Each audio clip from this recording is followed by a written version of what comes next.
All right, so start here. Hello, everybody. Welcome back. I'm doing this video live. This is for our PvP dad build for the Arcanist. So I wanted to come out with something because next week is the big PvP event. We're having another White Strakes event. And so I thought I'd put this out there. Full description of everything I'm talking about is below of what I'm using and stuff. But I wanted to go through. I want to be able to put out a video. This is a nice, easy way for me to put out a video so that you've got something ahead of time and can start building it. So let's see what I'm doing here. All right. Same thing as usual. Everything 64 into Magicka. I am using the Mundus, the Atronach. That's a little bit different than what we were doing before. We are doing for our gear, we're actually doing the exact same gear that we have on our PvE. So you could actually just use your PvE. But what I've got is I've got some traits and everything put onto the gear and some different CP to help you survive a little bit longer. All right, so we still have our Slimecraw in there, and we're pairing that up now with our Oakensoul ring. So our Oakensoul ring is back because not only does it give us some good offensive stuff with a 1-bar build, but it gives us some good defensive stuff as well, and some evasion and all those different things in there. So I have it in Infused with the multi-effect enchantment of recovery. I like all of that. All right, and actually that's kind of how it comes usually. So we are using, let me find, yeah, we're still using Deadly.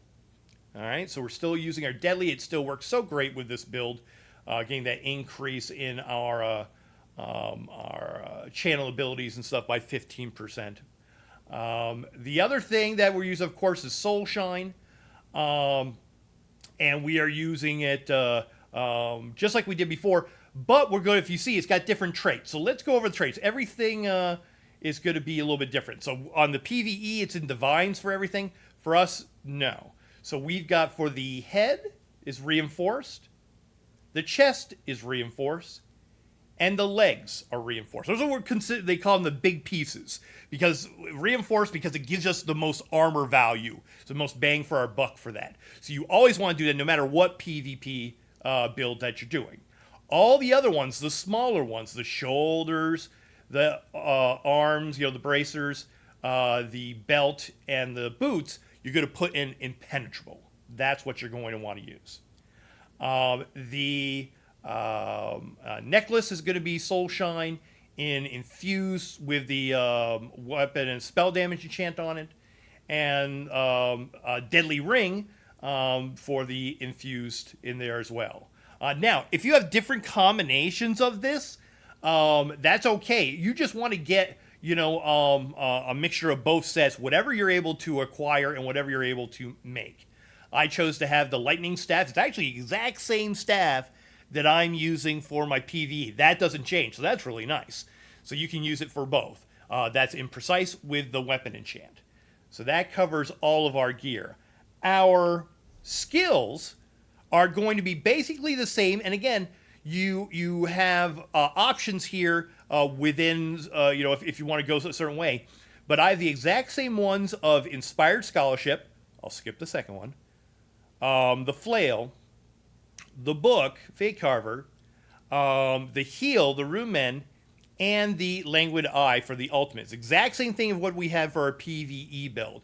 The only thing I've changed here, instead of having the Devotion one where it did a whole lot of like a recovery and healing and stuff in a circle, this one, the Rune Guard of Freedom, where if you see, it's actually in the Soldier of Apocrypha one, which is the that's the one that's the tank kind of setup. So this is going to help us be a little bit tankier, because that's kind of one of the things you got to make sure with PvP. So you got to make sure that you have a little bit of tankiness with you, so you can survive some hits and last a little bit longer.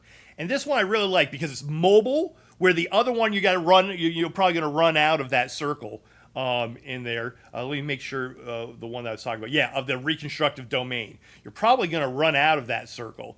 So to have something that's more mobile, the Rune Guard of Freedom, take all the passives with it as well now. And so that's going to keep you, basically what happens is that Casting Force of Rune granting you and your group members minor resolve for 20 seconds, increasing your armor, again, making you more tanky. You also gain minor protection for 20 seconds, reducing the damage taken by 5%. Then the first time you are damaged while below 50% health, minor protection is consumed to heal you, so it's also a heal, scaling off your max health, and 3,000 and gain 3,000 armor and crowd control immunity, which we want that for all of our stunning and stuff. This immunity can occur once every 30 seconds. So it just screams that you should use it in PvP. All right, so we've always said that this number 2 spot for me is a flex spot. You could use a lot of different things in there. And for this one, I think this skill is much better suited. Gets us out of the crowd control, helps us if they're trying to do like a big shot when we're under a 50%, so that we survive, our attacks in PvP. So that's why I picked that. And of course, all the passives and everything that go along with it, just like we had for everything else. For the my food, I'm using a little bit of different food because I want recovery food, and that's the Jewels of Misrule. All right, Jewels of Misrule is just so good in PvP. It gives us our health and it gives us our recovery. Because again, it's all about survival. It's all about having resources to be able to do some damage as well. And then for the pots, I just use our regular tripods that we get every month in there. So you either make them or just collect them. If they really do just kind of stack up after a while because we get them in so much in our daily rewards. So, all right, so that covers that. And then the last thing is the CP, green CP. Actually, I used to say it doesn't matter, but it actually matters a little bit in this because we want some riding speed stuff. So I've gone with Gifted Rider, increase your mount speed by 2% per stage. War Mount improves your mastery of the mounts, removing all mount stamina cost when you're outside combat, so you don't have to worry about that. Steed's Blessing increases the combat movement out of that, so you can move real fast on your horse.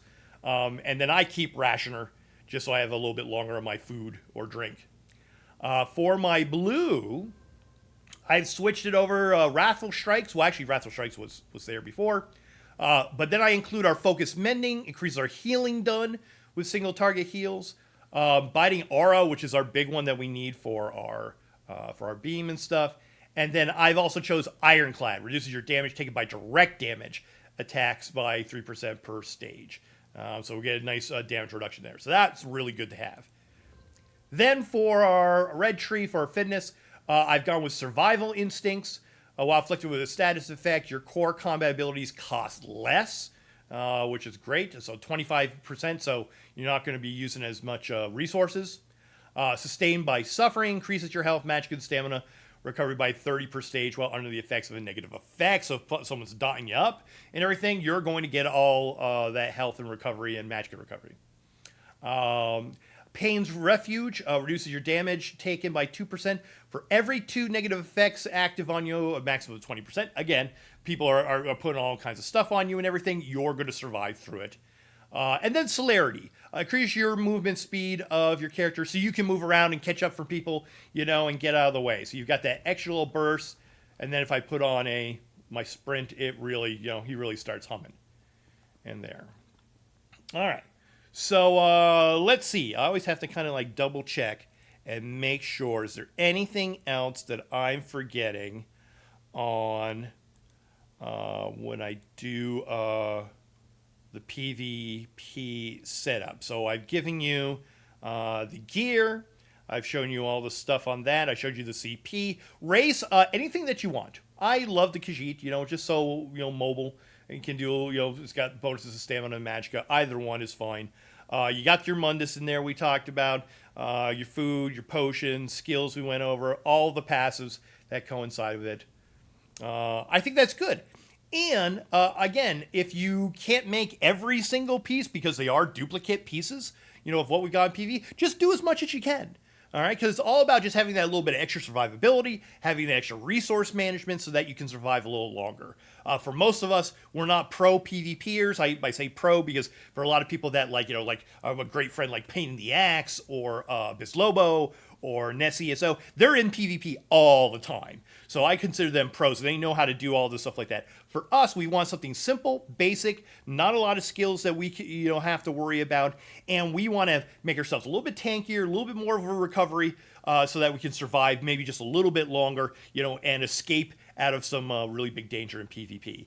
And it's always a nice feeling when you don't get one-shotted. You survive. You're like, oh my gosh, and heal and put on something like that and get out of there. Maybe do a little bit of damage back and survive for a little longer, so you don't feel like you're just fodder out there for siege or for people one-shotting you or something. So, all right, I hope you enjoy this.